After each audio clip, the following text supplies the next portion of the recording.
Yeah, I'm getting ready to start this thing here, babe. Thanks. Morning. Good morning. Hey, what do you think about my background? I forgot that I didn't have my other one. I like it. I just made this one up. I like it. So let's see. I just had to make one change. I'm going to shut down all my other stuff too, you know, like the email and Yep, same. that you don't want popping up on there. Yeah, it seems to run a little better too. Yeah.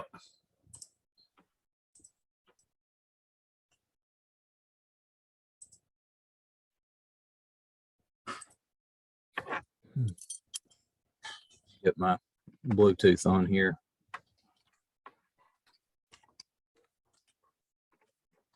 Makes it sound a little bit better. Can you hear me okay without the Bluetooth? Yeah. My old computer, you couldn't barely hear me at all.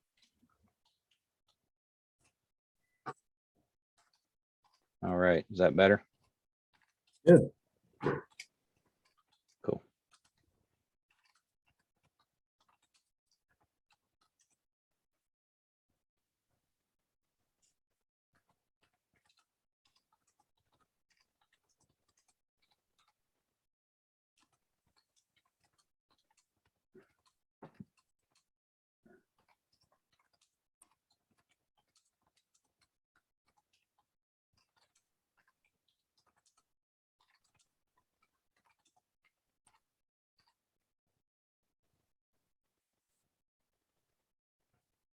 All right.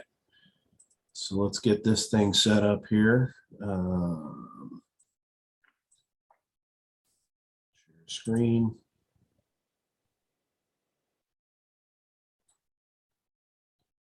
I close. Oh, I didn't.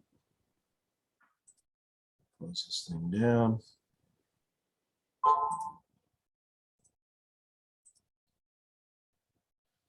Make life a little easier.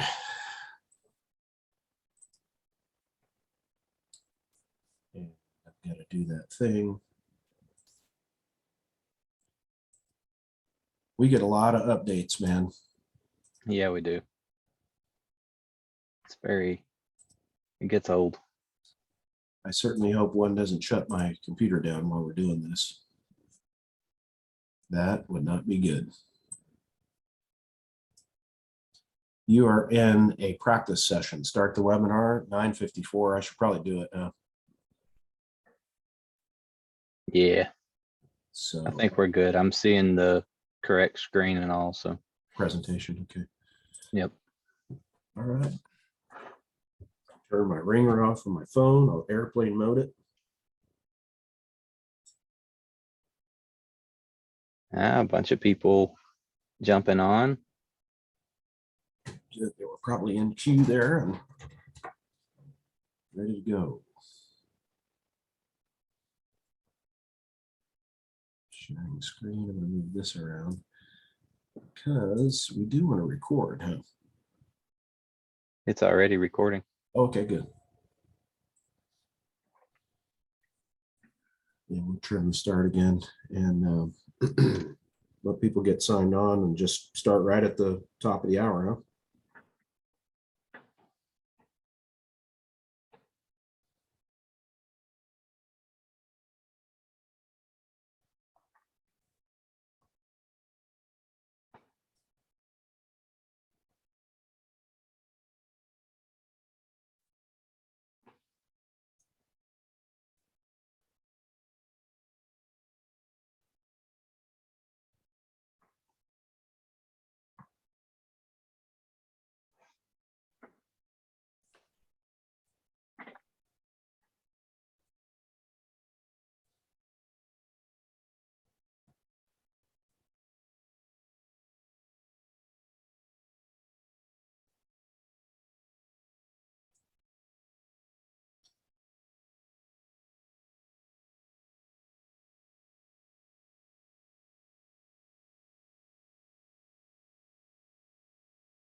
Yeah, we got some folks signing on.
Good morning.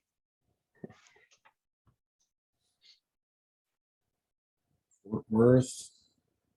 Ah, yeah, we got Fort Worth, Texas joined in. Got Charlie out there. Mitch, Tong, Jose, Richard from Houston. Nice. The numbers keep going up. Yep. So Atlanta, Denver, El and Paso, Denver, wow. Chicago. Might as well put St. Louis on there. Put us on the map. Pickens, South Carolina. How about that? Jacksonville, Texas, Kansas City. North Carolina, Miami. That's awesome. So we've got a lot of states covered already. So Wow. Greenville. That's in South Carolina. North Carolina. good deal. Well, that is very good. And I'm sure we'll have more people signing in as we go. Maybe, I mean, we could give them another minute or two, but I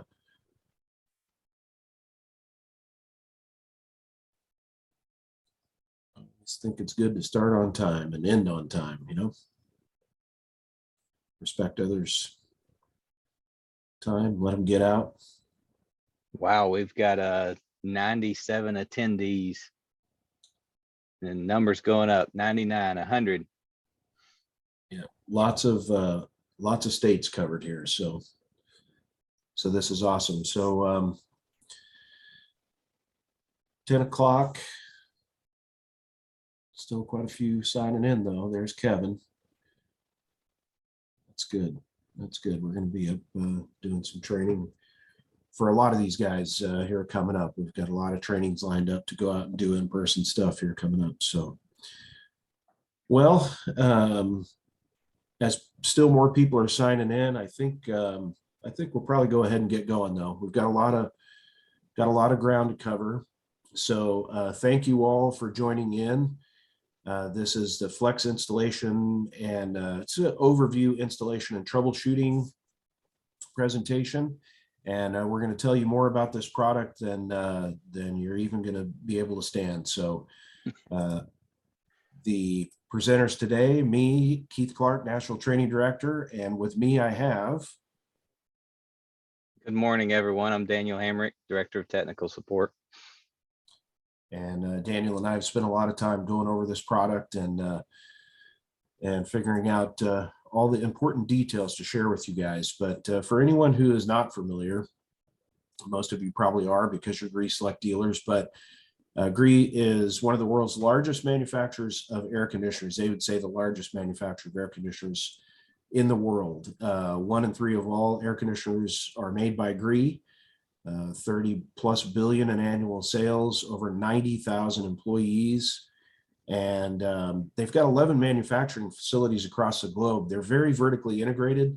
They manufacture compressors, motors, printed circuit boards. They stamp metal, they injection mold plastics, basically do everything. And I had the good fortune to go to their production facility. It's really state of the art, a lot of robotics and just really solid practices that make this a quality unit. And we've had really, really good track record with success with this unit. But just a little more background on Gree, 15,000 plus engineers on staff. Really incredible operation. Research institutes, labs, thousands of technology patents and invention patents. So some of these technologies are exclusive to Gree. Some of the low ambient heating, they're the only one with a compressor capable of -31 heating. Really fascinating technologies, and we're going to cover some of that in the presentation here. So welcome, Gree Select dealers. We really appreciate you guys, and proper installation of Gree products is critical to earning a happy end user customer, and that's what we all want.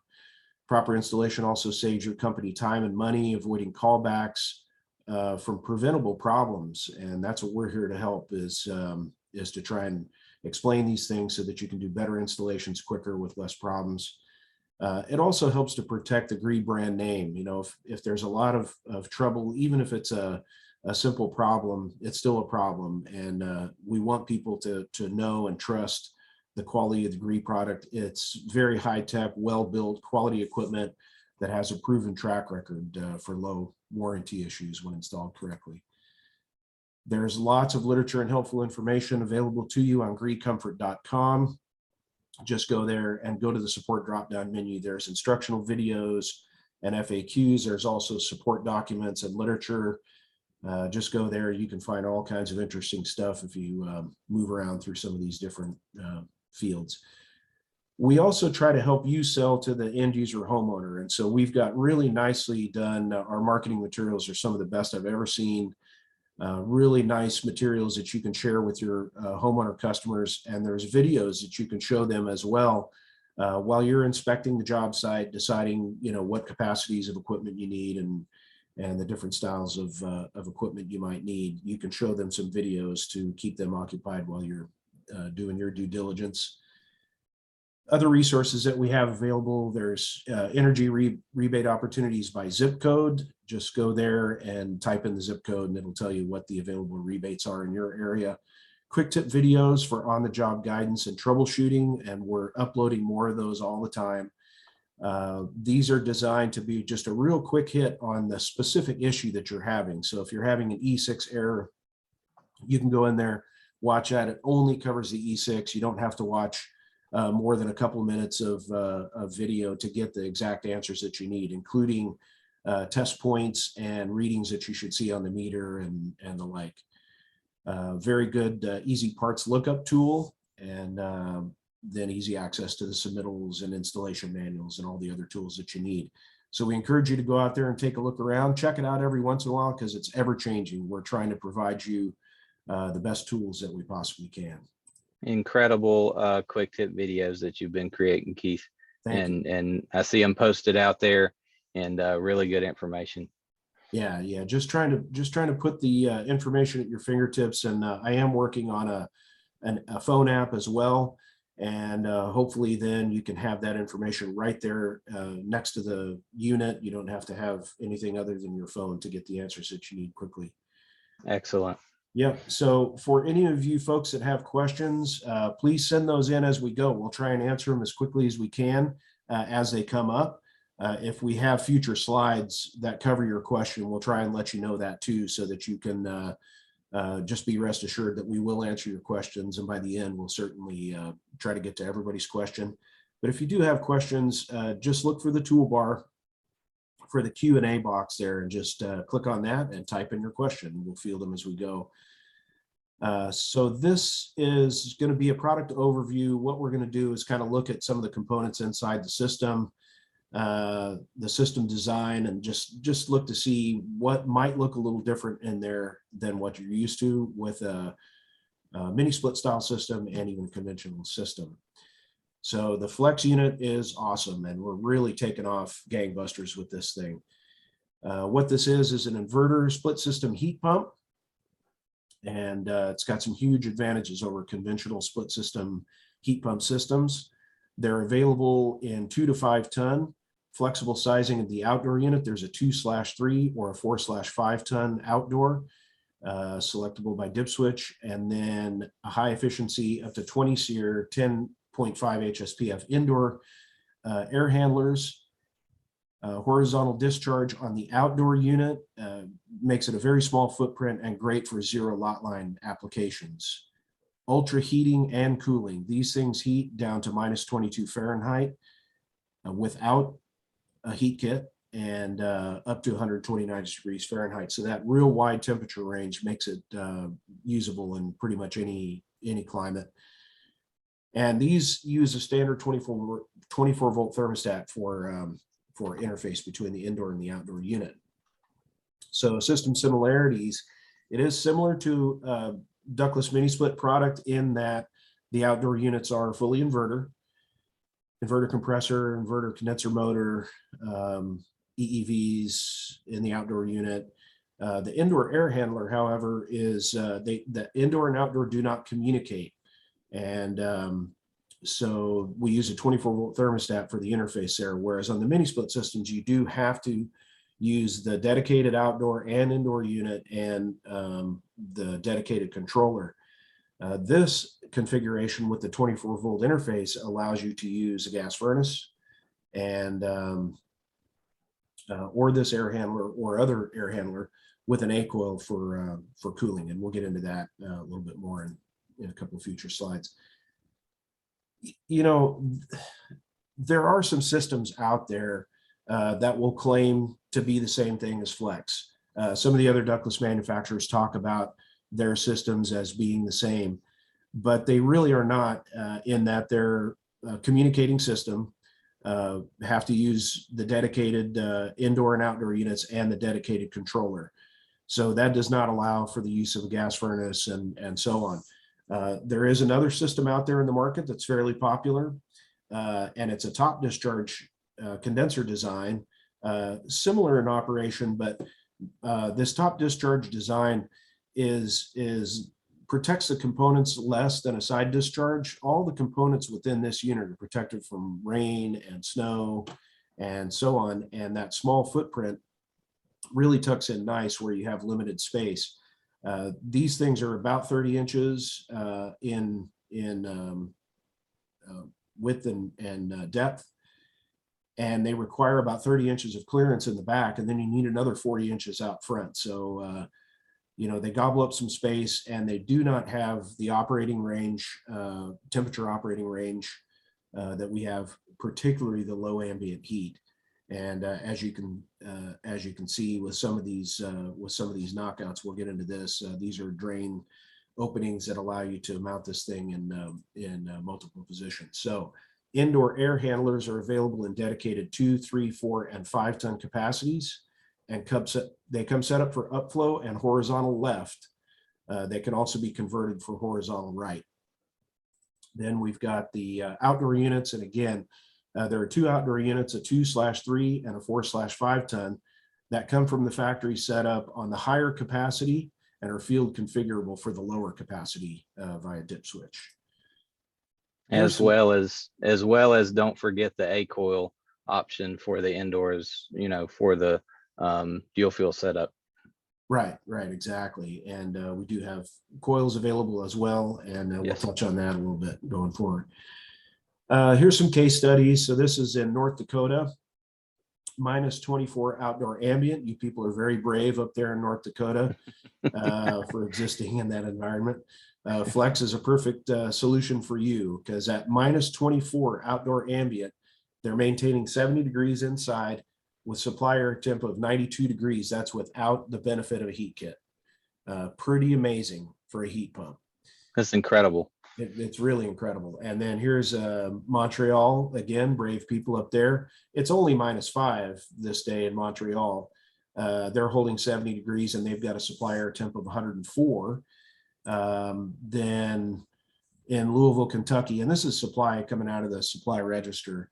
So it's, you know, coming off the coil, it's even higher than that. Louisville, Kentucky, at 16 degrees outside, balmy. It's a nice warm day compared to those guys up north. Indoor temp, they're holding 72 degrees. They've got a 107 degree supply air coming out. So you just don't get that kind of performance out of conventional equipment. I mean, the common complaint with conventional heat pumps is the air feels cold and drafty. 90-degree air moving across your skin does feel cold and drafty, and yes, it does. it sure does. And so supply air temps of 107 degrees feel warm and toasty like furnace heat. But there's also tremendous energy savings along with that. This monitoring period was from January to August, and they saved $509 in that period. And as you can see in the heating mode, they saved 20.9%. They saved even more in the summer months.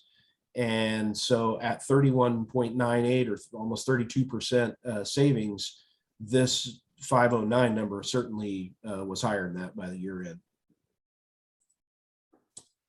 This is an illustration that shows the size of condenser you would likely need with a conventional heat pump to achieve the same kind of efficiency. So pretty large unit there to achieve the same efficiency. Now I don't know if we can really back this up, but you get the point. Just being funny. All right, so this system diagram shows the operation of the Flexx system in cooling mode. There are a few components in the system that may look a little different than conventional mini splits. So moving through the system, discharge gas comes out of the compressor. It's going to go here by the excuse me, by the temperature sensor, and then a high pressure switch through the reversing valve and flows through this way through the condenser and goes through EEV1, which is going to drop the temperature of the liquid a little bit, and then it's going to come through the gas liquid separator. It's going to pull that liquid off the bottom, come around through this one-way valve and bypass. In cooling mode, it bypasses this EEV because there's a TXV on the indoor coil. And that's what's going to do the work to generate cooling. Then it comes back around through the reversing valve, past the low pressure switch, comes into this accumulator. There's also a suction accumulator on the compressor itself. In heating mode, go in the opposite direction. Discharge comes off through the reversing valve, past this pressure transducer, which is monitoring pressure, but it's also converting to likely temperature. And it comes down straight off the discharge to the indoor unit and comes back around, bypasses the TXV. This time it's gonna, this EEV is gonna lower the temperature a little bit, dumps into this gas liquid separator. When low ambient heating is required, this electromagnetic valve, through information coming from this pressure transducer, and calculations that are done on the board, is going to tell this electromagnetic valve to open. And when low ambient heating is needed, the electromagnetic valve opens and allows gas to flow down through here and comes into a mid-pressure jet on the compressor. So it's dumping that hot gas back into the compressor compression chamber, raising the temperature there, which raises the discharge temperature coming off the compressor. So it's basically using any leftover residual heat in the refrigerant and putting it back in the compressor. Right. And heating that compressor internally, because if you just had suction gas pouring in, you know, that's a certain temperature, but by adding that warmer gas coming in from the side, it's going to raise the temperature inside there, consequently raising the discharge temperature to get you more heating inside. So pretty clever. So the service valves on this, there are service valves on the indoor and outdoor unit, and they're both 3/8 and 3/4 flare connections. All four valves have a 5/16 access port. So now you can perform work from either location, inside or outside. Kind of nice on days with inclement weather. So ultra heating technology, two-stage, two-cylinder, enhanced vapor injection inverter compressor. Now, two-stage kind of confuses people. How can it be inverter if it's two-stage? It's really double compression is probably the better way to state it. But Gree systems are designed for heating. And unlike the other guys, many of the other guys, Gree's really designed around the concept of heating by using hot gas injection and double compression to generate additional heat. This is how ultra heating is achieved. So competitors ramp the compressor up and just run it harder to generate additional heat. This method puts additional stress and wear on the compressor, uses more energy, and falls way short of achieving the impressive results of Gree ultra heating. So Gree provides the best low ambient heating results in the ductless market today. So the temperature range on the Flexx for cooling is 5 to 129 degrees. So you're good in Phoenix. Heating operation is minus 22 to 75. So you're good up north. This diagram is kind of showing what you'll see sometimes is a term where they say enthalpy adding, and enthalpy is simply a math equation. Enthalpy, H or heat equals enthalpy, E internal energy plus pressure times volume. And so that's where this gas liquid separator and the mid-pressure injection port comes in. It's essentially what's happening there.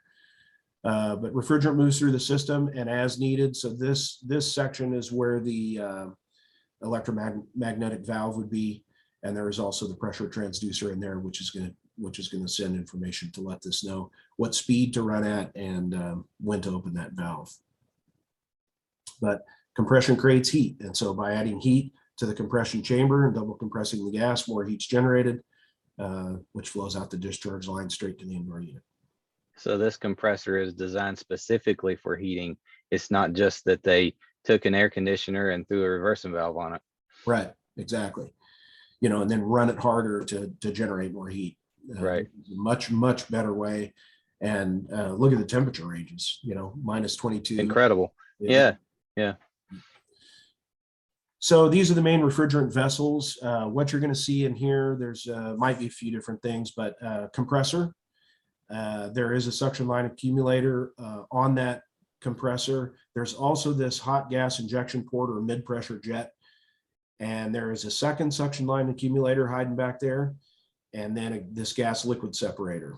And so high efficiency systems that may have more refrigerant in the system. When the system's at full capacity, the refrigerant is out in the system. When it's at lower capacity, the refrigerant needs a place to collect. And so consequently, you have a couple of accumulators on here. The gas liquid separator, or in the manual, sometimes they call it a flash evaporator, and electromagnetic valve. So the gas liquid separator stores high side liquid and gas in heating mode. The electromagnetic valve allows flow from the gas liquid separator to the mid-pressure jet of the compressor. And this is one of the diagrams from the service manual that shows the electromagnetic valve coil is energized when low ambient heating is needed. So this is the electromagnetic valve up here, comes out from the gas liquid separator. So hot gas comes out through the electromagnetic valve, comes down, comes down this piping and comes around to this mid-pressure jet on the compressor, adding additional heat, or enthalpy adding, as they refer to it sometimes. So some of the components that are in here, you're going to see the reversing valve in here. There is a pressure transducer, a fusible plug, EEV1. Here's your electromagnetic valve. There is a high pressure switch and a low pressure switch, and EEV2 down here. I love the way that you've arranged this, showing what each component is. It kind of takes the mystery out of it altogether. Yeah, and that's kind of what we're hoping to do with this training, is to really demystify the system so that you understand what's in there, how it works, and it should make troubleshooting much easier and less intimidating. Oh, most certainly. If we can understand the sequence of operation, then we can determine, what it's doing. Yep, point A to point B to point C, and so on. Yeah. So pressure relief, they're fusible plugs. So the system has a high pressure switch, a low pressure switch, a pressure transducer, and a fusible plug. So pressurized cylinders of any kind are required to have some type of pressure relief device. The fusible plug is rated at 158 degrees, and the high pressure switch is rated at 152. So this should never pop unless you have, you know, some very significant problem. If it ever does, you know, you should fix what's going on in the system first before moving on, and certainly don't get a higher rated fusible plug and stick that in there. Yeah, don't try to fix it. See if you can determine what happened. Yeah, that's like sticking a little piece of copper tubing in to replace your fuse, you know, outside. Yeah, don't do that. Don't do that. So the system contains two EEVs, as we saw earlier in the diagram. So this EEV is bypassed in cooling, but you know, goes through that one-way valve. And then this is the final metering device in heating mode. So it bypasses the one and then uses the indoor TXV for metering during cool mode. During cool mode, right. And so the printed circuit boards, we've got a main PCB on the outdoor unit, all inverters, self-diagnostics. It's got an 88 display down here that'll show you the error codes. This does not communicate with the indoor unit. So the two boards don't communicate. They do their own thing. And the switching is all done through a 24-volt control interface. Indoor PCB board, pretty simple. It runs a 3-speed Ecm motor, and there are no diagnostics on this board. So there's no flashing lights or digital display. And again, runs through the 24-volt control interface, and the pin board. This is what operates the indoor blower motor. So any testing or checks that need to be done are done on this board for the indoor blower. Gree works with any 24-volt heat pump thermostat. I think we can still safely say that. I don't know that we found any issues so far. As long as it's set up properly. As long as it's set up and wired properly. Yeah, and you know, switching can be different, and termination, you know, designations and things can be different, maybe a little confusing at times, but so the indoor and outdoor non-communicating, like we said, 24-volt interface allows for the outdoor unit to be used with a gas furnace or other air handler, and then pop an A coil up there and you're good for heating and using a gas furnace.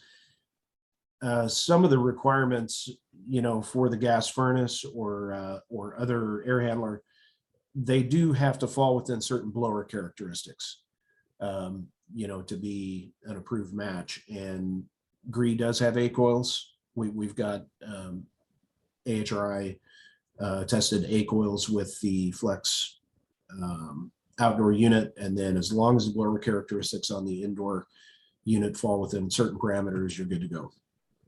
And just a little note on that, you know, the if you're doing a dual fuel system, used to you have to have a dual fuel control board or accessory, correct? Yeah. Well, now with the new thermostats that we have, you can actually control the dual fuel from the thermostat. You just need to make sure that it's one that's capable of that. So you can set the parameters, whether you want the gas furnace to come on, you know, at a certain degrees outdoor temperature, ambient. But, you know, given the negative 22 that the Flexx can do, you may never need it. Yeah. Yeah. But if you want to set it up that way, I always like redundancy. Yeah. So. Yep. Most people feel a little safer with that. So, so we're going to look at system installation. We're going to go down this list here and start with the filter. So there's a 20 by 20 permanent metal filter down at the bottom, easy to clean, and should check that about every 30 days. There are thumb screws down at the bottom, and remove those. And there is a metal retaining bar there for the filter. You may have to encourage that a little bit to get it off. The one I pulled off was pretty tight, but I don't know if those have gotten easier or not, but just a little screwdriver or something, nudge it out of there, and then you can pull that filter out. Like I say, very easy to clean.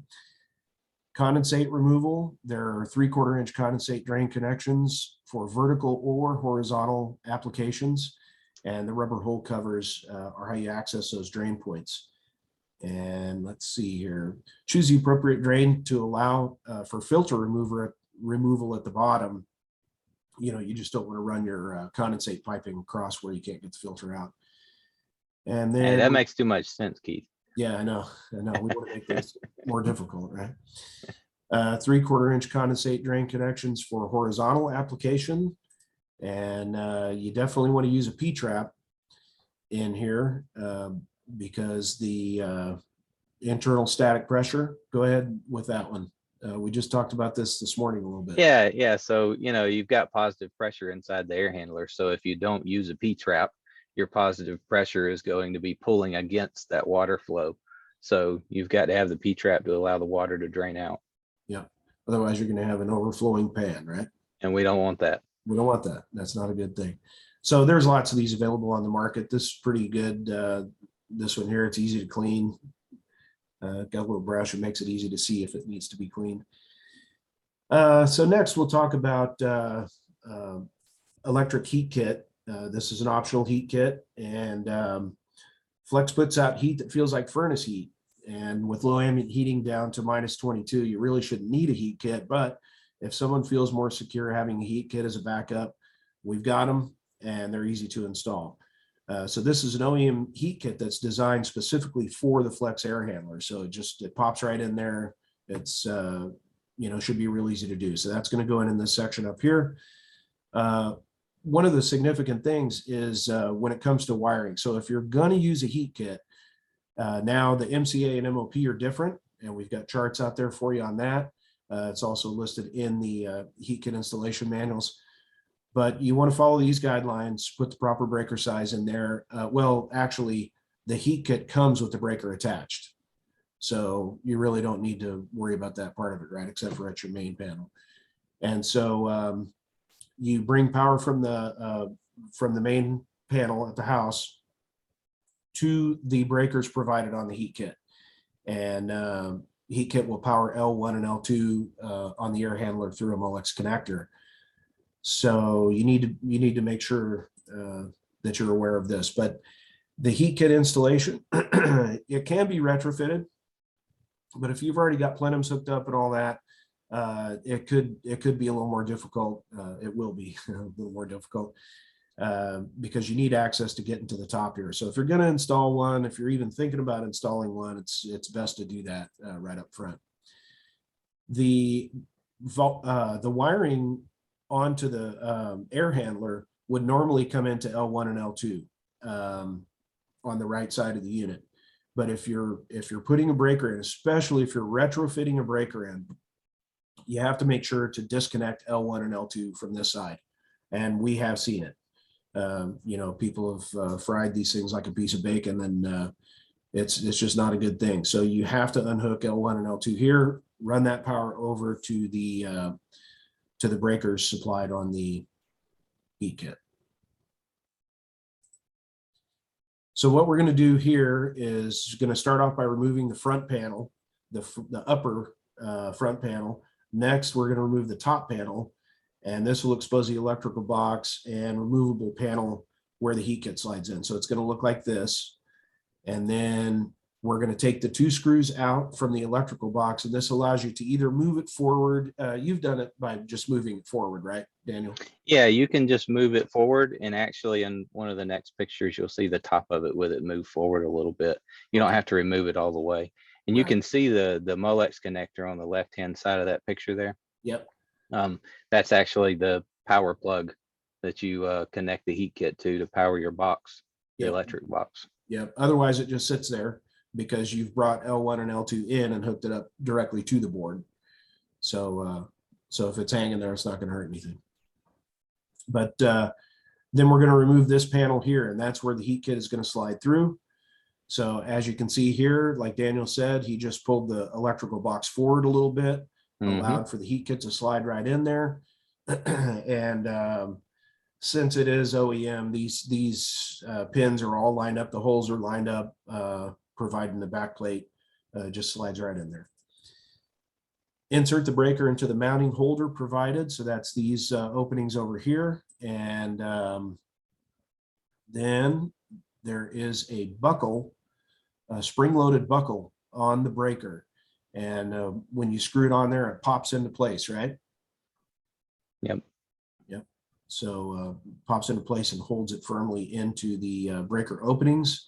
As you can see, this one has one breaker, and there are two slots. Some of the breakers, the larger heat kits, have two breakers on them. And so you would fill both those. This is just filling one, but we're replacing the electrical box back into position. And then we're going to plug in that Molex connector. So now we're going to bring power to the breaker, and then the breaker has the proper Molex connector, OEM connector on it that plugs right into the electrical box over here. And that's where we're going to make our L1. That's going to make our L1 and L2 connection for us. Correct. Now you need to pop out the, remove the appropriate knockout from the front panel to accommodate the breaker, and then seal around the opening to prevent air exhaust around the breaker. Use a material that will allow access to the breaker as needed. Mm-hmm. And now we're going to talk about dip switches. So you've got basically indoor fan dip switch speed settings. This is a tip. Both heat and cool fan settings must be set on the same speed or the fan will not operate. The default for all air handlers is low fan speed. So they come factory set up at low. This is a look at the indoor board. This is a close-up of the dip switches. And this is how the settings appear in the installation manual. So notice that the dip switches on the board are upside down, and they're upside down in the upflow position. So keep that in mind. If you need to change the fan settings for your application, just kind of get your head around that. I just stood on my head when I set mine up first. Yeah, that sounds like the easy way to do it. Yeah. But then someone told me you could turn the service manual upside down, which was a little easier. Man, I tell you, I couldn't even stand on my head when I was 10 years old. So just something to keep in mind. And again, like we say, that they come factory set on this low speed setting. So the Flexx 24 and the Flexx 36, you can see that the low fan speed setting is different. But the heat and cool, the fact that there are separate switches there would indicate that you can set it up on different fan speeds, but you can't. These need to be in the same position, whether it's speed 1, speed 2, or speed 3. You have to make sure that those are the same. Otherwise, the fan just won't even work. That was very confusing to start off with, because it like you said, it does appear that you could set one speed for heat and one speed for cool, but they have to be in that pattern of whatever low speed 1 or medium. If you're choosing medium, both sets have to be in that pattern. Yeah. So depending on the static pressure requirements for your system, you can change these, but they are factory set on low. And on these diagrams, the white squares indicate the switch position. So this is on, this one's off, this one's on, this one's off. I put them in here like this because this is how they appear in the installation manual. And then here's the settings for the 4860. And so just go through those, make sure that they're consistent. Indoor coil and drain pan field repositioning. So this is set up for upflow and horizontal left, but you can make it a horizontal right. You cannot do downflow with these. And so you have to remove the drain pan and swing it around. So what that looks like is this. You remove the panels off the front, and then you remove the retaining bars, slide the coil out, flip the pan around to the other side. It just pushes on there and slide it back in. So field reconfiguration in about 15 seconds. It's awesome. So now let's really go through what you're going to have to go through in the field. So you're going to remove this top panel first. Then we're going to remove the panels from around the service valves. So we have to get all this stuff out of the way to get access to the coil and be able to pull it out. So remove the front left partial panel that holds the valves. You have to take those screws out as well. And then you have to take the retaining bar off the bottom. There are 2 screws down there. You're going to pull those out. And then there is also a retaining bar across the top. And once those are out, now the coil, the whole assembly, you can just pull it right out of there, and makes it real nice and easy. The pan just pulls off the side, flip it around to the other side, push it back on, and you're good to go. So if you're going to remove the coil, it's a good opportunity to go ahead and mount the air handler in place before you reinstall the coil. This will make the unit much lighter and just easier to get into position. And you did one like that, didn't you? Yeah, the 4-ton system that we installed, the coil is pretty hefty. So leaving that coil out of there and putting the cabinet in place made it a lot easier. And then putting the coil back in there once the cabinet was in place. Yeah, that's a good tip. So now let's look at the outdoor unit installation. Inside, when you take this front panel off, you're going to find your installation instructions and a few little accessory items in there. What is in here mainly is, this slide is weird. What's in there mainly are these drain plugs for the bottom. In some cases, you may mount a unit.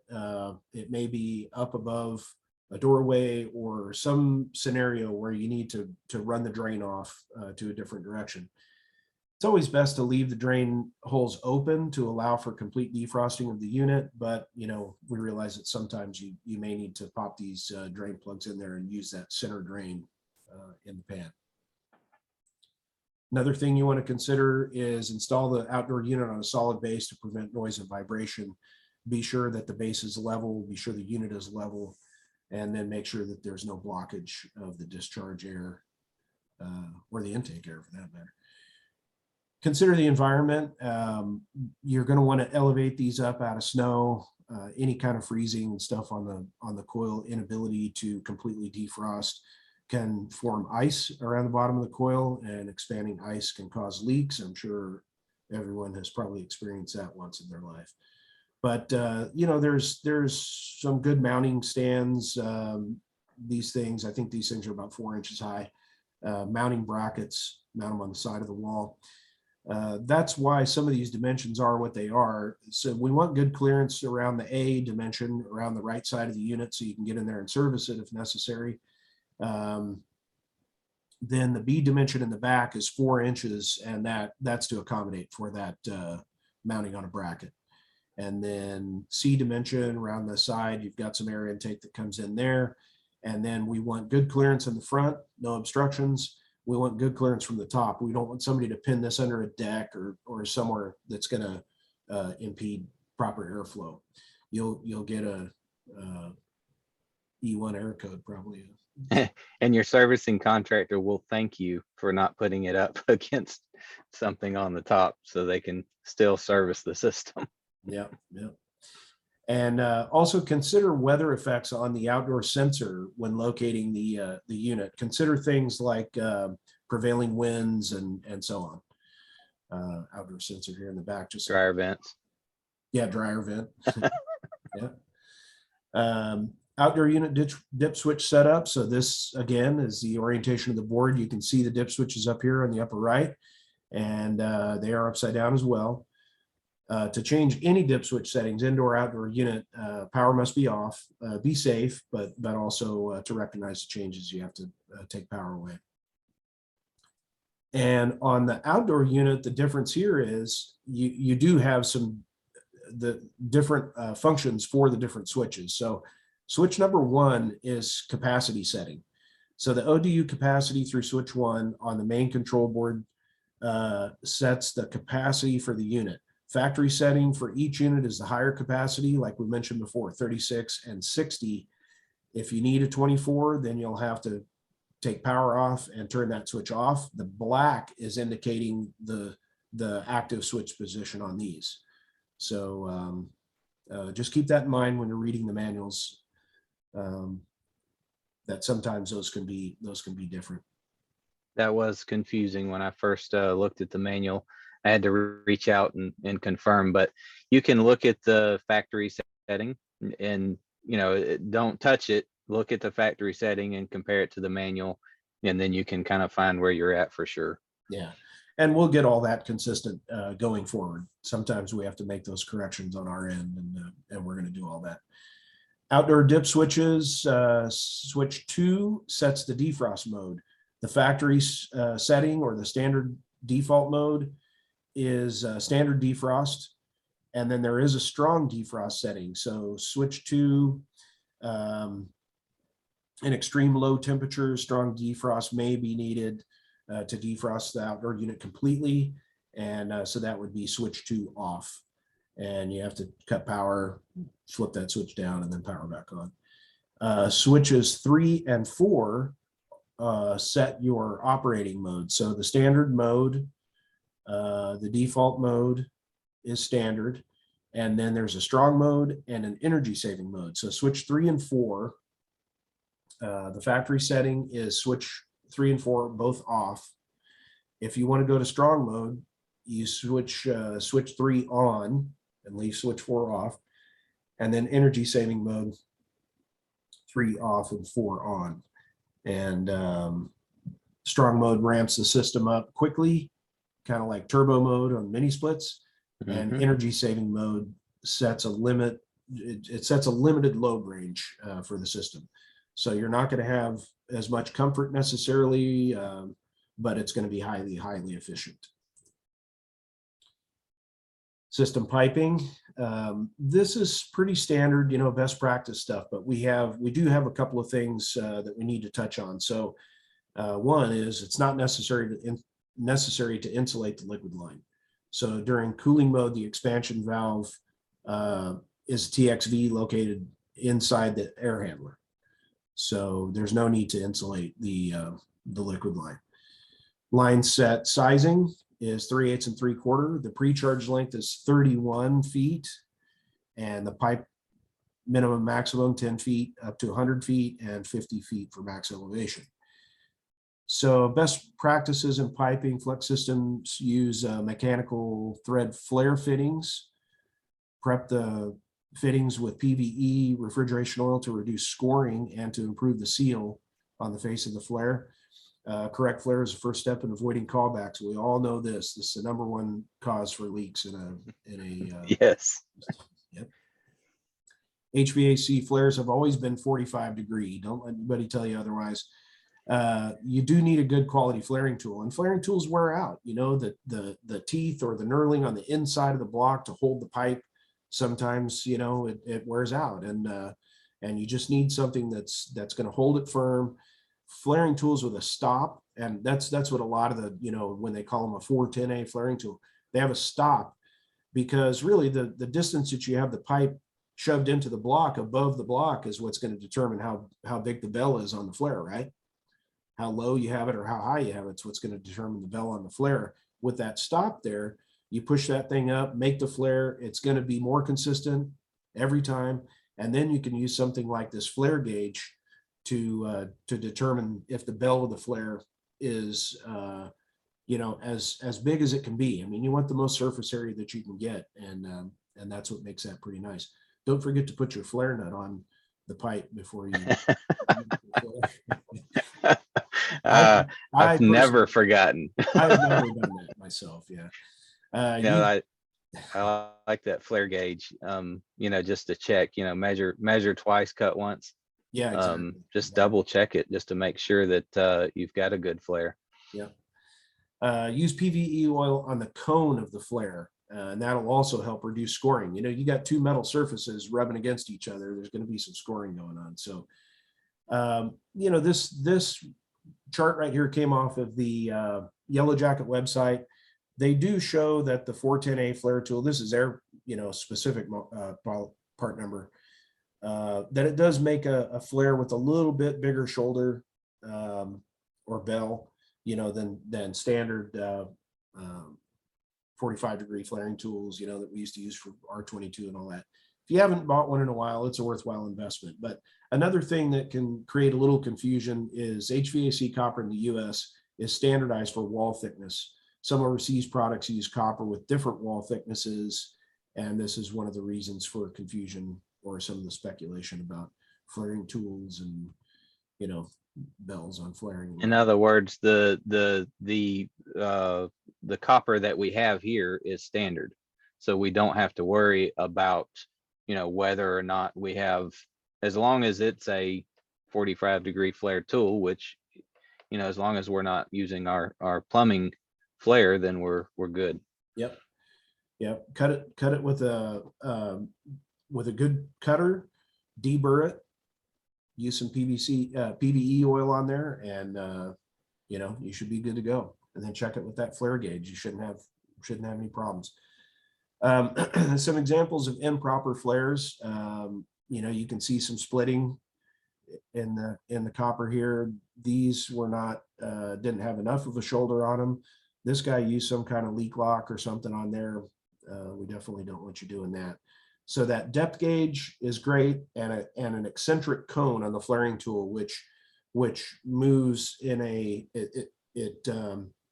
it doesn't just press it open, it kind of encourages it as it moves around the inside of the tubing. If you look at the cone, it's kind of sort of oblong, not perfectly circle. Yeah.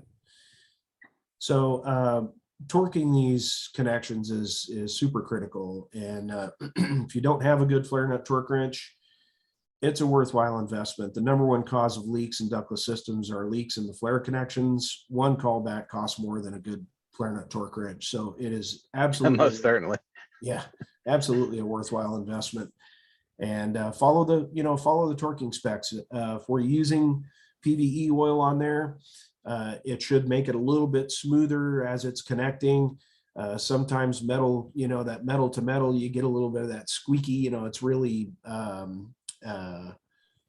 binding against each other on the surfaces.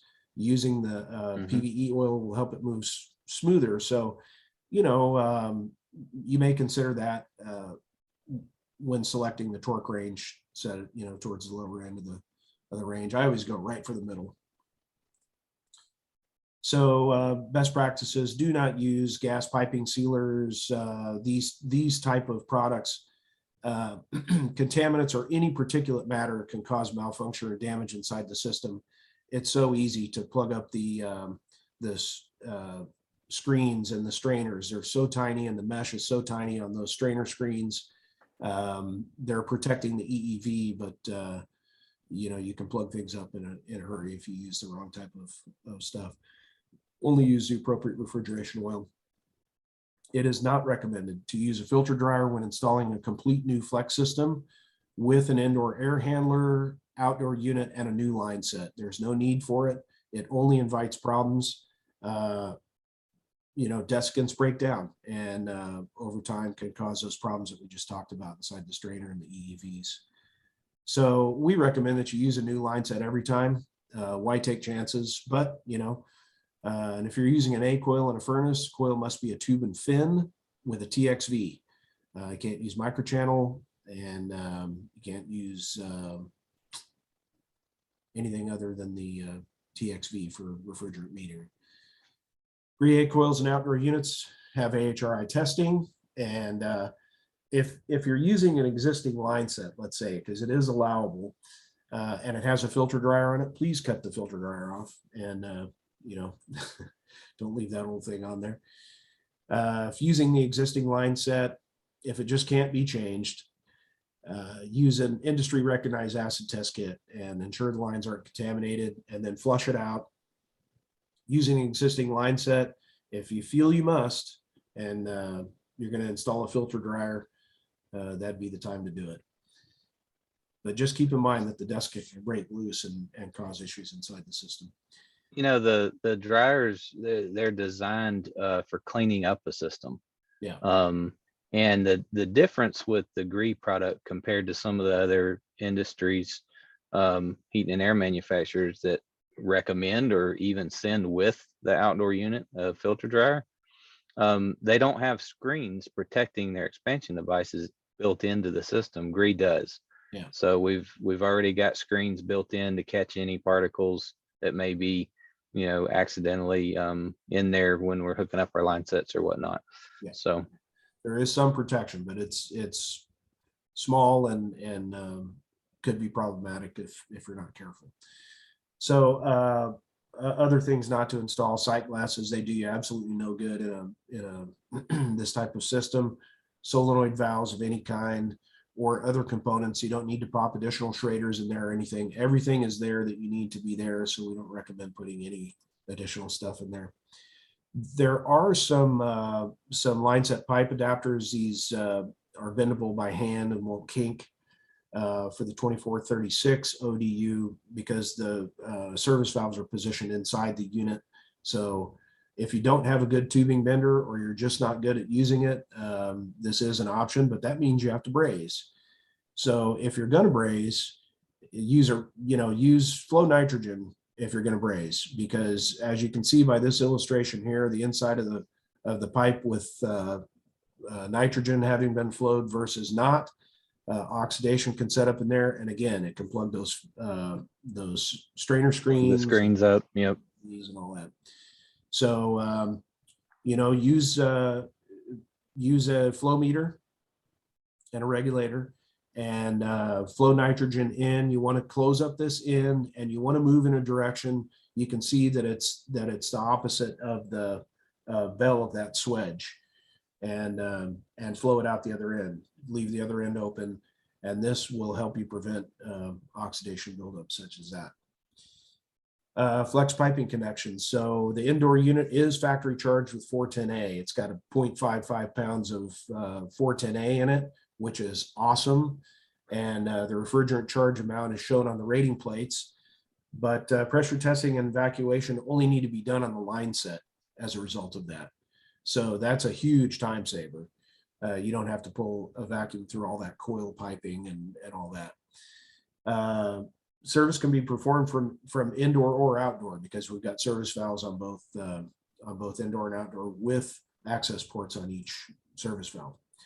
So if it's raining, I can pull my vacuum from inside. Yeah, exactly. Or snowing or worse. So refrigeration, leak testing, and evacuation. This is all pretty standard stuff, but with completion of piping, do a nitrogen sweep, blow those lines out, leak test with dry nitrogen, 500 PSI, carefully soak all the mechanical connections, including your gauge connections. I've had that, where the hose is leaking. I'm like, this thing's leaking. And it's Yes. But your evacuation equipment and setup can save you a lot of time. If you have these core remover tools, get those cores out of the way, and it'll save you a ton of time. We recommend the use of a quality vacuum pump with frequent fresh oil changes.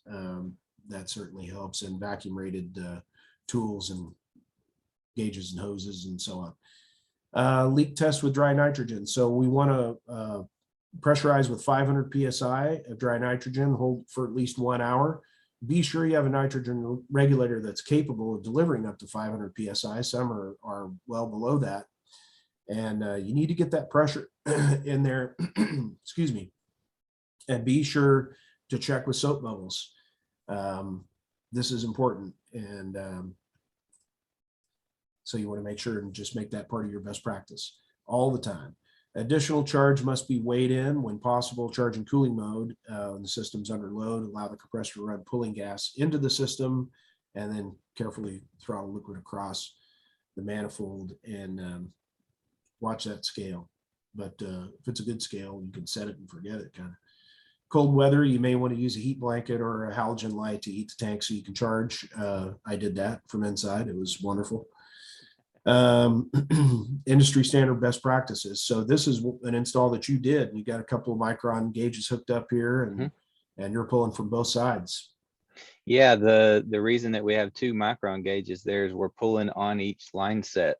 The indoor king valves are closed, the outdoor king valves are closed, so there's no loop between the suction and the liquid. So we've got to pull a vacuum separately on the liquid line and on the suction line. So we needed the micron gauge to tell us where we were at on that vacuum. That's awesome. And you depending on the pipe length there, you pulled that thing down in a hurry. Yeah, it only took about 15 minutes. That's awesome. And the liquid line is not insulated there. Correct. So here's a little kicker that we added in here. So it's recommended to install a new 3/8 3/4 line set. Why not? You know, charge the customer for it, eliminate issues. But if you just have to use that existing line set, let's say that it's 3/8, 7/8, or 3/8 inch and an eighth. Refrigerant must be added to accommodate for the additional pipe diameter. There's additional volume needed to accommodate for that. So you've got a pre-charge length of 25 feet for the outdoor unit.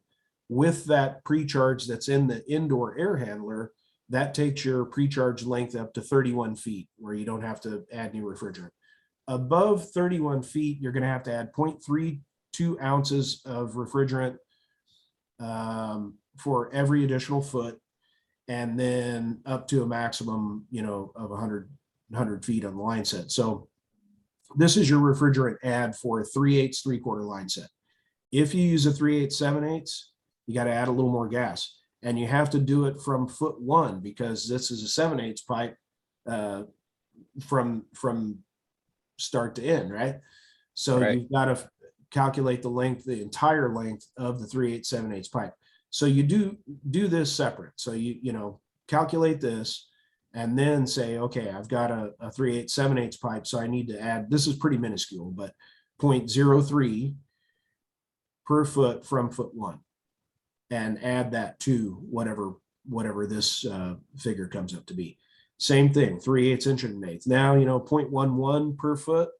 Now you might be talking about something that, you know, could be more significant. So Right. you also have to And calculate. importantly here, the liquid line needs to be 3/8. Yeah. So this is something to consider too. We'll have this information out there for you as well, or you can call us. System wiring. Let's get through this. We kind of need to pick up the pace a little bit here to get through the information. We're running out of time. I love the detail, Keith. There's a lot of information. Yep, and we'll be coming to your area to do these as well. We can get into a little bit more questions. We haven't really fielded any yet. I apologize for that, but we'll get to you. So here's the electrical specifications for the indoors. Typically, it's MCA 4, MOP 15. But if you add that heat kit again, and the breakers are going to come on the heat kit, so it'll take care of that part for you, but you may have to do something at the main panel. Again, we're using a standard 24-volt thermostat. If you are installing a heat kit, you should try and choose a 2 heat 1 cool thermostat. This will allow it to be used for supplemental heat and then emergency heat to only energize the heat kit and the fan for emergency heat. So here's what the wiring is going to look like on that. This is a Honeywell TH4210D. That's pretty common old, you know, Honeywell stat out there. This is what the terminations look like on that stat. You're going to be hooking up to Y, G, R, B, and C, and those are the terminations on the indoor and outdoor. The indoor and outdoor don't talk, so there's no need for a wire between G and G. This just runs the indoor fan. If you are wiring in a heat kit, then you are going to hook up a wire to W1. It doesn't really matter if you hook it up to aux and jumper to E or vice versa, but if you hook it up to E, then when you switch to E, it's going to energize the heat kit. Or if the thermostat gets out of range, 3 or 4 degrees, whatever the setting is from set point, it'll energize that aux terminal, which will energize the heat kit to use as supplemental. And here's what the switching looks like. So in cooling mode, R is going to energize G and Y, and you're going to get compressor and fan. And then in heating mode, it's going to energize G and Y and B, because we energize the reversing valve in heat mode on these systems. And so it will pull the coil in on the reversing valve and switch the flow of refrigerant through the piping. Then you've got heating with aux heat. So now we're energizing G, Y, and B, but when the thermostat gets out 3 or 4 degrees, it's going to energize that aux terminal and energize the heat kit hooked up here at W1. W1 between the indoor and outdoor, indoor sends no signal. to the outdoor, but there is a need for a wire there, and we'll cover that here in a sec. In emergency heat mode, we're only energizing fan and the heat kit. And then if we're going to wire in a float switch, always break Y on the float switch. We're still doing a little research, but we've tried breaking R, and there were times that the outdoor unit didn't shut down. So we've got to assess that. I've actually had a call about that, and the outdoor wasn't shutting down with the float switch. Yeah. It's to do with the electronics. Yeah. So break Y between the thermostat and the indoor, and that'll shut it down for sure. So if we're in defrost mode, so this is where that wire between W1 and W1 to the outdoor come into play. So we're calling for heat. We've got R energizing G, Y, and B, but the outdoor unit says, okay, I need defrost. So what it's going to do is it's going to send 24 volts back to the indoor W1, and it's going to energize the heat kit.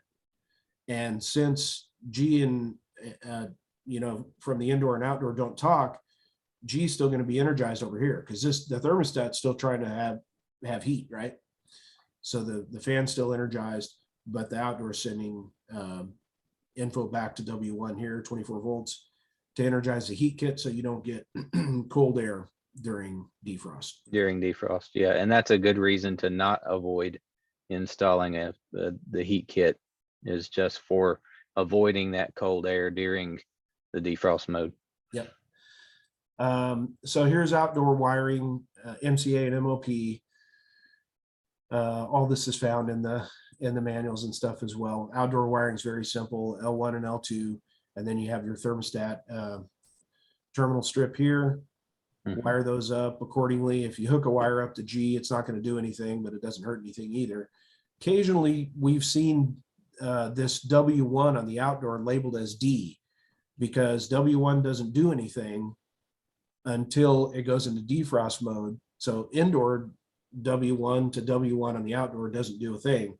But in defrost mode, it does send 24 volts back to the heat kit on D. So they label it D for defrost. And we don't know exactly where that's going to settle out. It could be labeled as either one, but don't let that rattle you. We do recommend that you install a surge protector.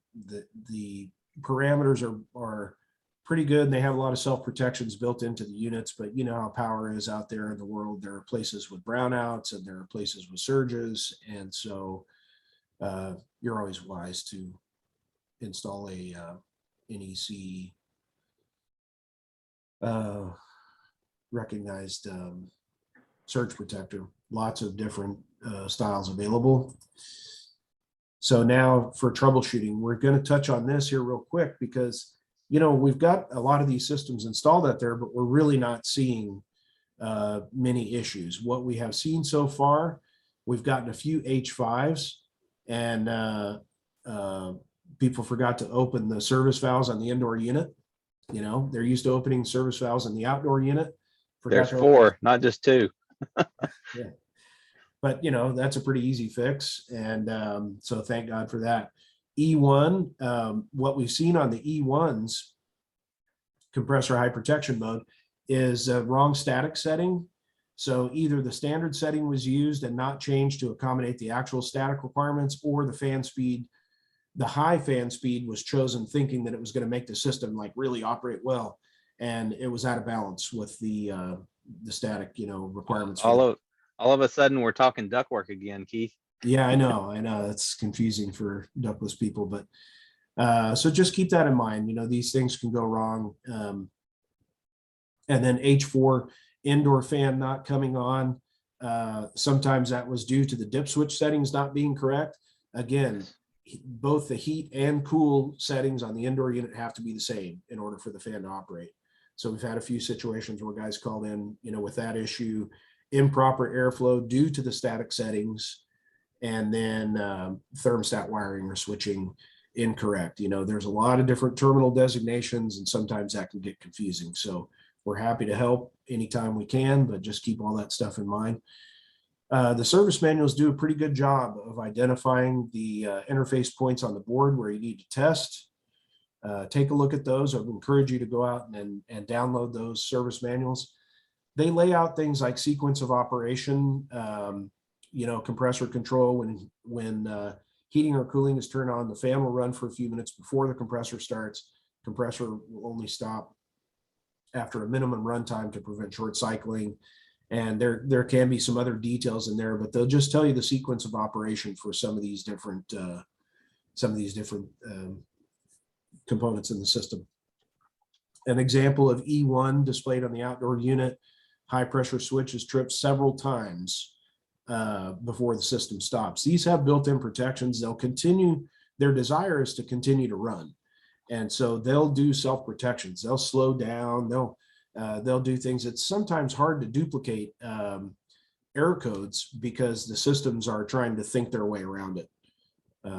Pretty amazing stuff, but possible causes, and we do have some quick tip videos out there on individual error codes, and they'll be the same across the Gree product brands. There's flow charts and various things. So the H4, H5, there are a couple of other things that you can do. Forced defrost control, and these are fairly easy to set up. You go to the main board and you have these SW1, 2, and 3 dip switches over here, or I should say interface switches. Press and hold S1 for several seconds to enter the debug mode. The LED will flash over here on the 88 display. Then you press SW1 quickly and scroll through the numbers. You get to 06, and that is forced defrost control. And then just press SW2 or SW3 quickly. It'll enter the defrost mode and do forced defrost. Good way to check to make sure the defrost is operating. Correct. And then they've got a pump down feature. So refrigerant recovery control, follow the same process, go to 08 and then press SW2 or 3 quickly. It'll enter that refrigerant recovery mode and forced operation control. So this will, same deal, go to 09, press SW1 or 2, and then 01 on the display denotes cooling, 02 heating. So depending on the outdoor ambient and things, it'll choose a mode to operate in. So if you can't get inside and you want to make sure it's coming on. Yep. So in the manuals, there are startup checklist. It's good to go through these things. Just make sure that you've covered everything on here. And there's also a startup report. And this is also a good idea. Log some of these numbers and this information. If you ever need to go back and service, it's really good to have that information right there at hand. And I know that everyone fills out a startup sheet when they start up a system. So if you call tech support, we'll ask for it, and then you can get us. That way we have a baseline. So that's actually in the manual now. Just as a good recommendation, a good practice of filling that out, and that way you can give a copy to your customer. You can keep a copy for your records, and you've got a baseline to troubleshoot from. It was working when I installed it. Okay, what's going on now? Right. So yeah, absolutely. So key points, these are the key takeaways from our training today. The Gree Flexx indoor unit is factory charged with 0.55 pounds of 410A refrigerant, not nitrogen. You do not have to evacuate that. You are only pressure testing and evacuating the line set that you add. If you're installing an electric heat strip, you must bring power to the circuit breaker of the heater. If you're not installing a heat kit, you bring power to L1 and L2, the indoor unit terminals. Reversing valve is energized in heat mode. If you run a line set equal to or less than the pre-charge length, you do not need to remove refrigerant. Metering device is located on the indoor unit for cooling. Liquid line does not need to be insulated. When brazing, flow dry nitrogen to help prevent oxidation. Outdoor unit must be elevated for proper drainage. For clearance requirements, when locating the outdoor unit, always consider the outdoor temperature sensor when selecting unit. Think of things, weather conditions that could affect that. Indoor and outdoor unit dip switches must be set properly for the system to run at peak performance. And so go ahead and If you do have questions and you need some assistance out there on the job site, that's what our team of tech support guys are here for, is to help you guys troubleshoot any questions you have installing. But please help us out. Make sure you get the model and serial number, where purchased, what the problem, just a brief description of what the problem is. And that way we can be ready with the service manual in front of us, and everything that we have learned, and that way we can share with you and get to the bottom of the problem as quickly as possible.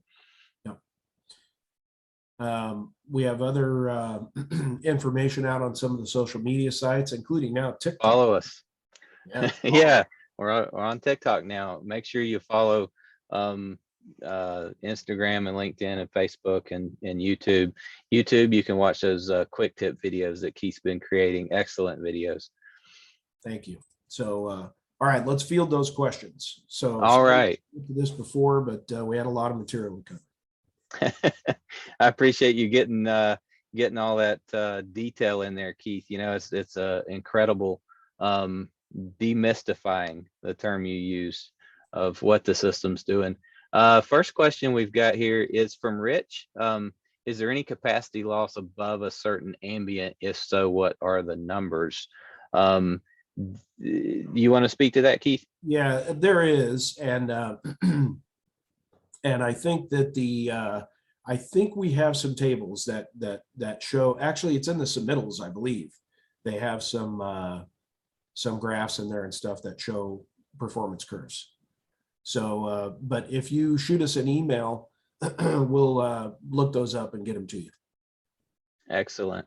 And Jose says, how do you keep the refrigerant from burning due to superheating?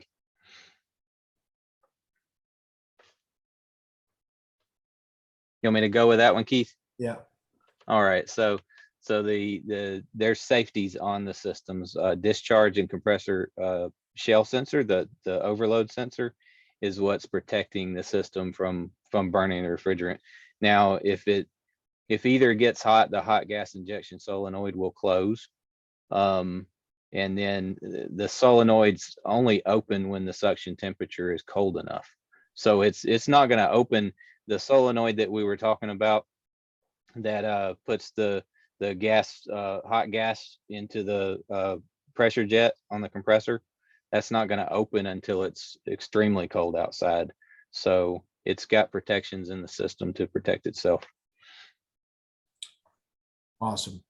So Terry has a question there. Is all the equipment stocked well? Yes, we've got tons of it, and the distributors out there in the world have adequate inventory as well. But if you're looking for a specific area or situation, let us know, and we'll try to help you, direct you to the right place to find it. Excellent. Chris is asking, can we use a zone control board to control the Flexx system and the dampers with a bypass? I wouldn't think that it would work well at all with that. Now they're not communicating, but still there are enough components in there talking to each other, or calculating readings from each other to tell the system what to do. And I wouldn't think that would work at all. I don't know. And from my point of view, I've installed some zone systems in the past. Zone controls use 24 volts, right? So it's not anything that you're not going to be able to do. The most important thing to keep in mind there is that you're designing the zone system, so you have to make sure the ductwork is designed properly for that system to operate properly. Now that's a duct design class, but there's nothing in the system that's going to prevent it from working with the zone system. Yeah. All right. Timothy is asking, how does the system compensate in defrost mode with no heat kit installed? That's a good question. It actually, I would recommend installing a heat kit. Yeah, if you're concerned about the thing going into defrost quite often, I would put one in just for that purpose, because the fan will continue to run. And right. And it could be a matter of where are you located geographically. Yeah. Greg is asking, why is there 2 fan switch banks when the unit can only do 1 speed in heating or cooling? I know we're confused by that too. Good question, Greg. Thank you. But you know, I don't know if they initially, you know, we don't know the answer, but it seems kind of goofy to us too. But you do have to set both of them on the same speed settings. Yeah. Larry's asking, how flexible is the cabinet when the coil is removed? Any problems with lining up the coil to reinstall it? My guess is he's referring to maybe going into an attic. Yeah, with like once you take the crossbars cabinet. off. And Yeah. all that, is it flopping around? But you could reinstall a crossbar just for the stability to get it in place. And Right. It's actually really a fairly heavy gauge metal cabinet. So, you know, it may be a little bit difficult to fold it depending on where you're trying to get the cabinet to. But I don't see an issue as long as you don't just fold it down, you know, against each other. Getting it back, you know, back open and putting that crossbar back in there. Yeah. Michael is asking, do both suction and liquid need to be insulated between units? I think we've covered that pretty well. The liquid line doesn't need to be insulated.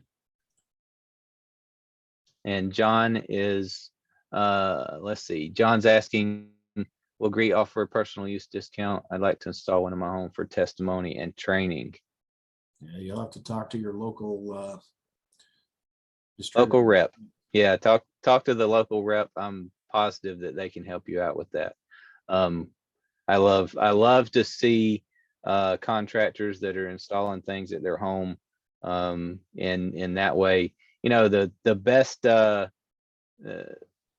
thing you can do is experience it yourself and then share what you like about the system with your customers. Yeah. Brooks is asking what controls capacity demand in the outdoor unit and the indoor unit? Yeah, and really the pressure transducer is doing a lot of work there, taking a pressure and converting that to a temperature, you know, and with calculations done in the board against the temperature sensor on the TXV, and it does all those calculations in there and is determining compressor speed and fan speeds and so on. That makes sense. So the logic in the control board is reading readouts from the pressure temperature relation and the sensors that are located in the outdoor unit, and then adjusting the compressor speed accordingly. Yeah, that makes sense. Brooks is asking, does indoor fan shut off in defrost if no heat pack is installed? No, it does not. It continues to run. Dale is asking, what if you're replacing a 3.5 ton heat pump with a Flexx system? Use the 4-ton unit or 3-ton unit.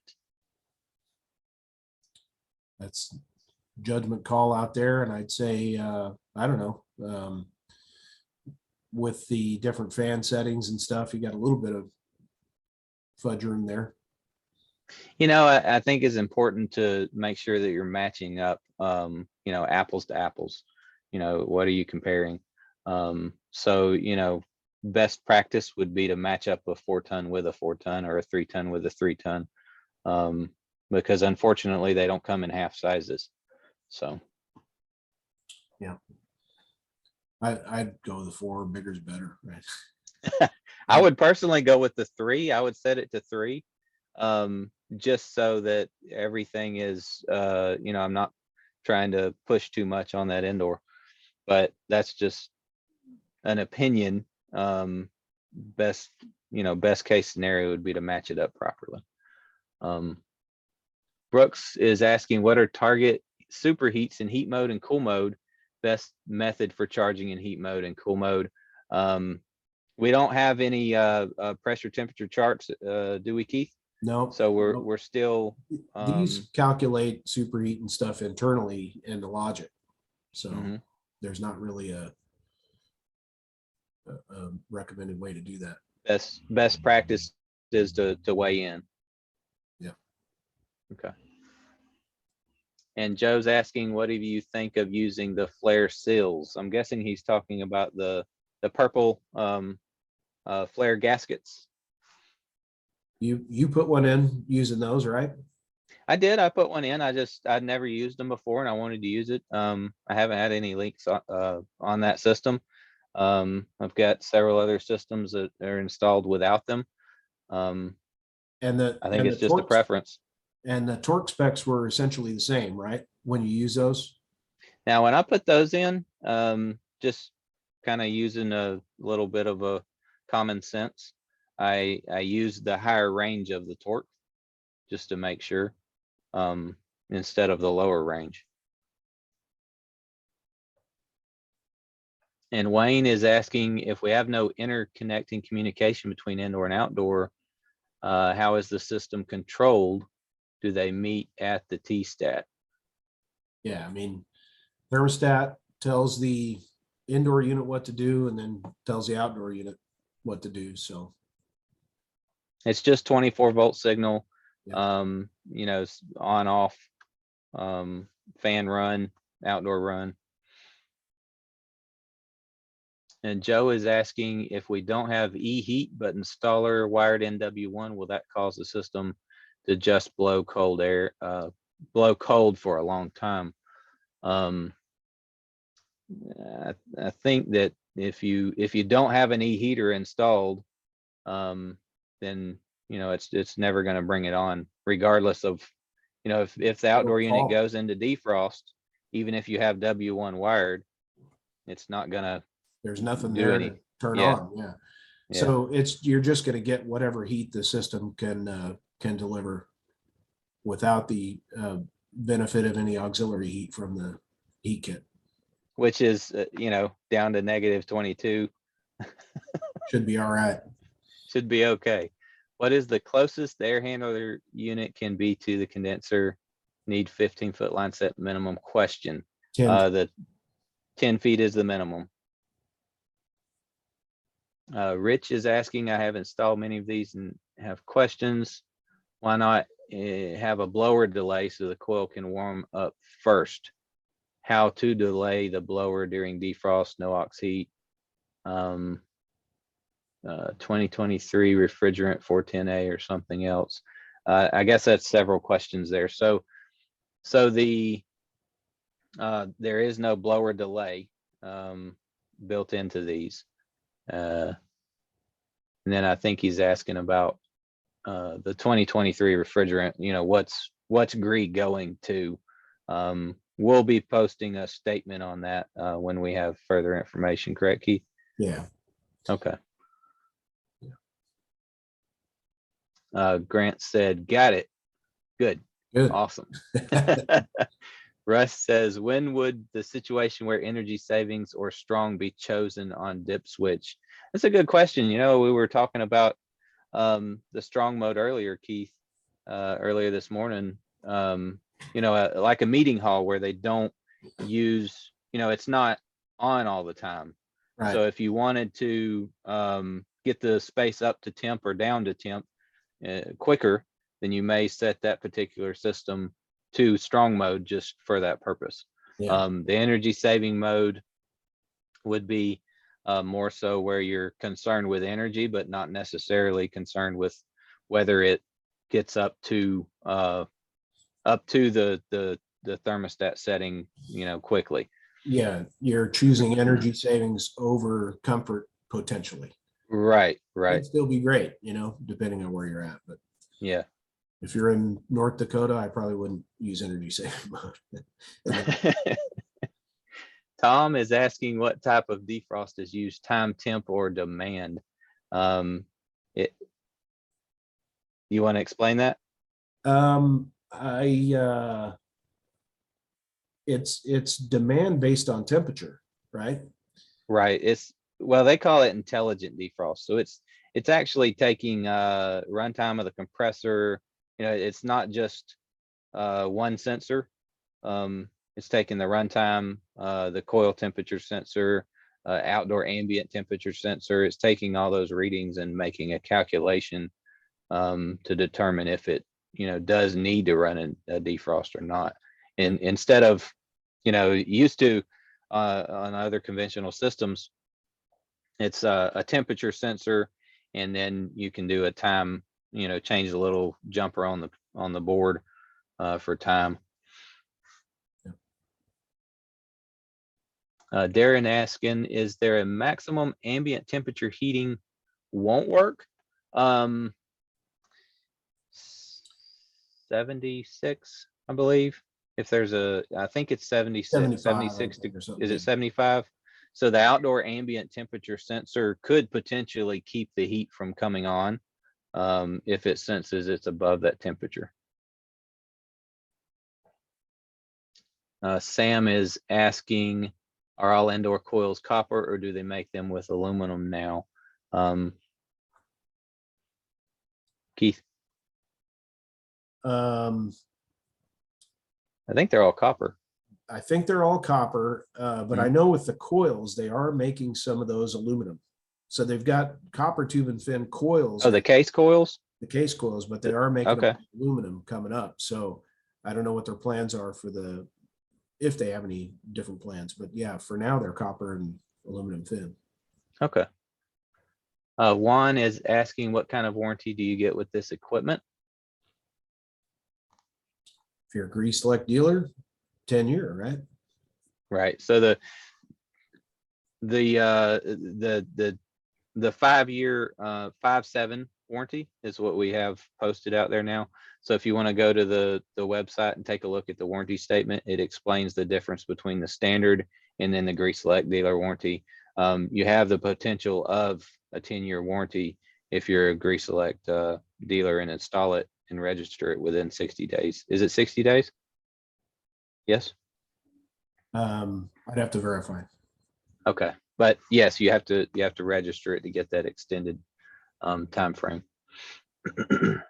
Sam, is there a reason why they use the X13 motor instead of going to variable speed?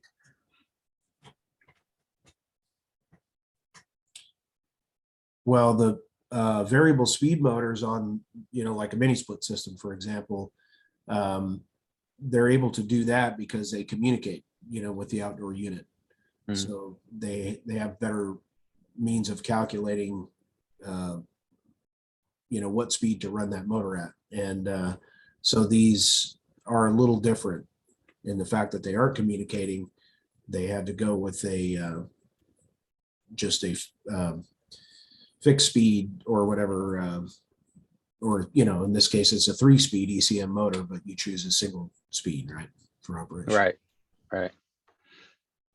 Okay, and Rich says they've zoned 2 systems so far and they work great. Oh, awesome. Thanks for sharing, Rich. That's excellent. Cool Effects by Larry. What SEER rating are the units? The 18K, or I'm sorry, the 24,000 BTU or the 2-ton system is 20 SEER. The 3-ton is 18. I have to look at them. Yeah, if you look at the submittals on greecomfort.com, each one will tell you the SEER rating of that particular matchup. So for instance, if you're setting the 3-ton outdoor to 2-ton with a 2-ton indoor, that's the 20 SEER, and then it changes a little bit as you go up in size. The SEER comes down a little bit. Yeah, but I think the lowest is 18. Right? 18. Yeah, I think it's 18 is the lowest. So I think it's 20, 19, 18, and 18, or yeah, in that range anyway. Sam, is there an issue where you run into a line set? I guess a line set that has a 5/16 liquid line and it cannot be changed out to 3/8. Unfortunately, that liquid line needs to be 3/8. I wouldn't advise deviating from that. Would you, Keith? No.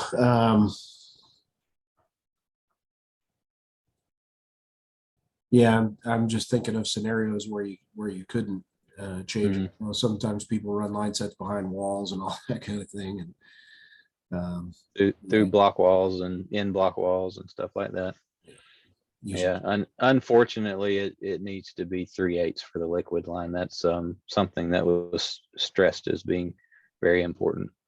Darren is asking, can the service valves on the 4 to 5 ton outdoor units be changed as they face down and can be difficult to connect gauges, etc.? I think he's referring to the 2-3 ton. The 4-5 ton, the service valves are located outside of the cabinet, so they're easy to get to. The 2-3 ton outdoor unit, they do face down, they're inside the cabinet, and we're requesting that they be changed so it's a little easier. But we do have that Flexx adapter kit, optional for that. And John's asking, is it using a discharge superheat calc? What do you think, Keith?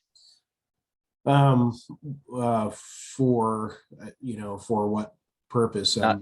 Not quite sure Want to where kind of John's clarify going it. with that. But really, I mean, that pressure transducer is the way that they the additional information that's needed for it to do the calculations for both modes, but particularly Is the pressure transducer. Yeah. Yeah. And Larry's saying you should do a heat load calculation. I completely agree. Yes. Any on any job site, do a load calculation. Yeah. Manual J Yeah. and a manual D. Great suggestion. Cool Effects by Larry says, if code requires the drain to run into a sink which has a trap already, would you still install another trap? I think Yeah, P-trap for the yeah, Yeah, I think it's important that P-trap be installed near the unit. Yeah. Otherwise, it's gonna, depending on how far away that sink is, you could run into an issue with it, that positive pressure pulling and holding that water back. Yeah. Grant saying, since the outdoor unit modulates, would it be a safe bet to go with a 4-ton air handler and heat pump to replace an existing 3.5-ton system? It seems as though the outdoor unit is designed for constant airflow. Is that correct?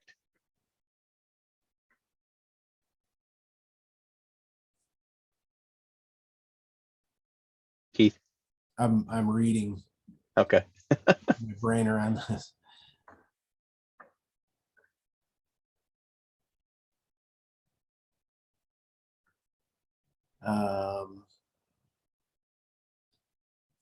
I think it would be safe to say yes, it's designed for constant airflow. I think you may be referring to the indoor unit, but in that particular situation, I would definitely recommend, making sure that your duct system is going to be able to handle the 4-ton. And looks like we're getting towards the end here. We're gonna a little bit over time here, Keith. Yep. But we want to try and answer all the questions that we possibly can.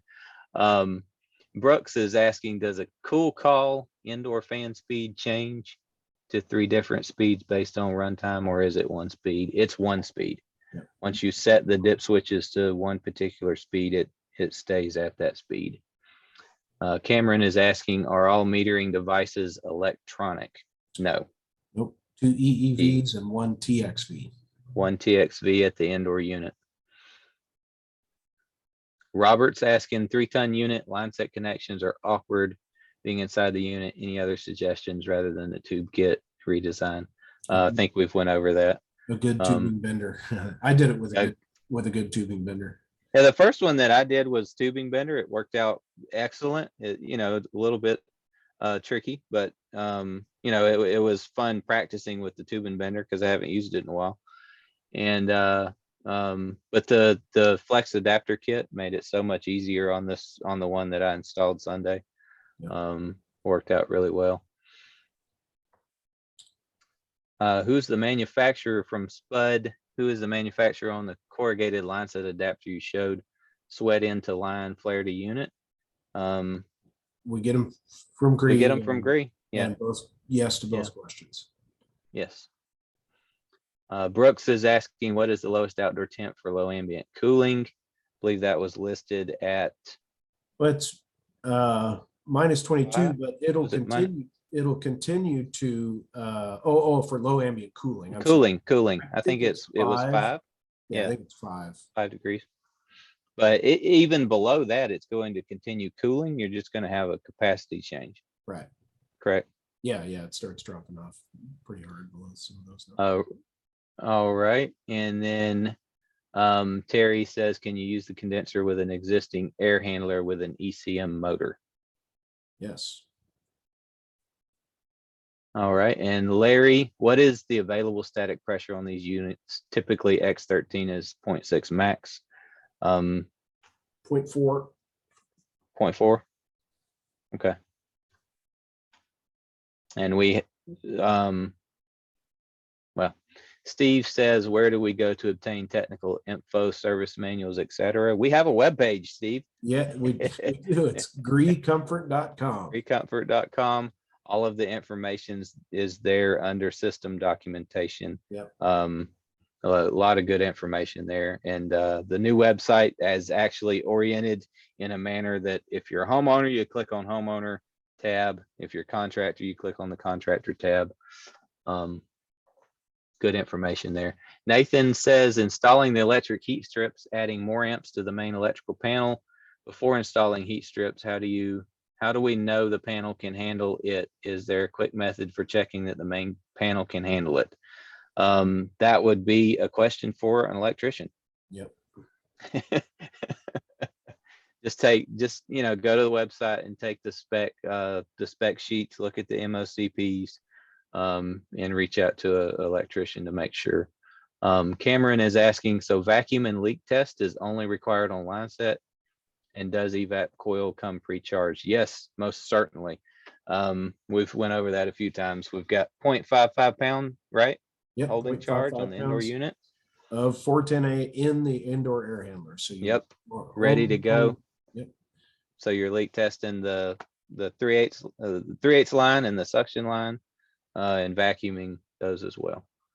Greg is saying, do you recommend your flare nuts be used, being they sell pre-flared line sets? That's a good question, Keith. I think yeah, I always recommend using the ones that come with the equipment, because 410A is higher pressure refrigerant, and so the mini split manufacturers, certainly Gree, the flare nuts are beefier, and sometimes the pre-flared line sets and stuff, they use the lighter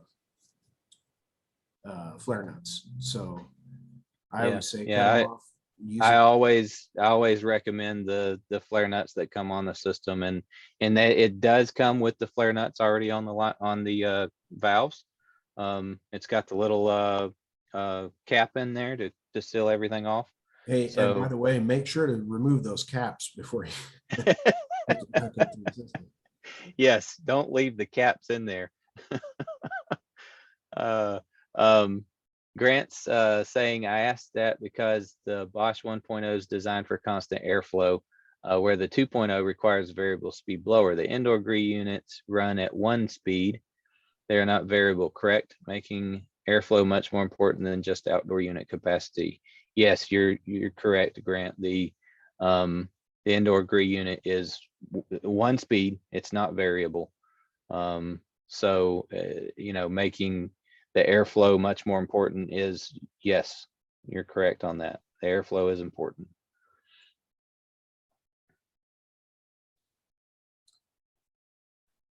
All right, and Sam, our indoor coils, 3-row or 4-row type setup. The Gree ones are 4-row. Yeah. Hey, thank you guys, everybody. Thank you, everyone. Thank you for all the questions. Yep. So we hope this was helpful, and look forward to seeing you guys at the next one. Thank you, Keith. Thank you. Have a good one. All right. Bye, everyone. Take care.